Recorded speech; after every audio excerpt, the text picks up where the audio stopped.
bahan bakunya.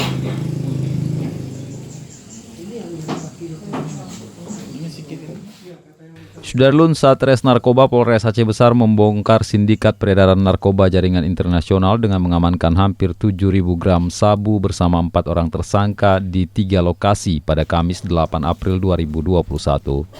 Kapolres Aceh Besar AKBP Riki Kurniawan pada Senin 12 April 2021 mengatakan penangkapan terhadap tersangka berinisial IN di Desa Lampanah Ine, Kecamatan Sukamakmur, Aceh Besar.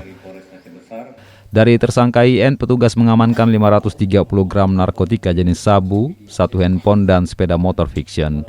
Untuk tersangka MAR dan AIY ditangkap di daerah Biren, sedangkan tersangka HAR ditangkap di Sukamakmur, Aceh Besar pada Jumat 9 April 2021. Dari tersangka MAR diamankan 8 bungkus sabu dengan berat 6.235 gram dan 2 unit handphone.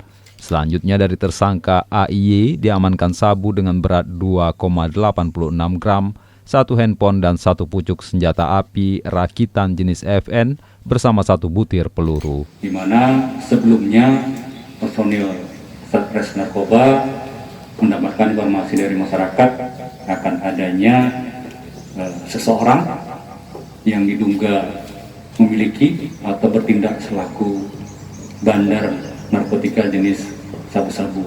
Pukul 21 dilakukan penangkapan terhadap tersangka IN.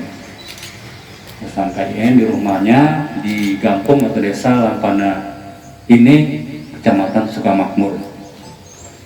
Kemudian setelah dilakukan penangkapan, dilakukan penggeledahan di rumahnya, didapatkanlah barang bukti sabu sebanyak 5 bungkus. Nah itu dia barang buktinya yang paling ujung, sebanyak 5 bungkus yang setelah ditimbang barang tersebut kurang lebih 5 on. Setelah dari Biren, tim balik lagi ke Aceh Besar. Dapatlah informasi bahwasanya ada juga barang bukti sabu dan senjata api milik IN yang dititipkan kepada tersangka H. Nah ini tersangka H. Nah ini dia. Ini sabunya. Atas perbuatannya, keempat tersangka dikenakan pasal 114 ayat 2 dan pasal 112 ayat 2 dengan ancaman hukuman mati atau seumur hidup. Dari Janto Asnawi Lui, Serambi On TV.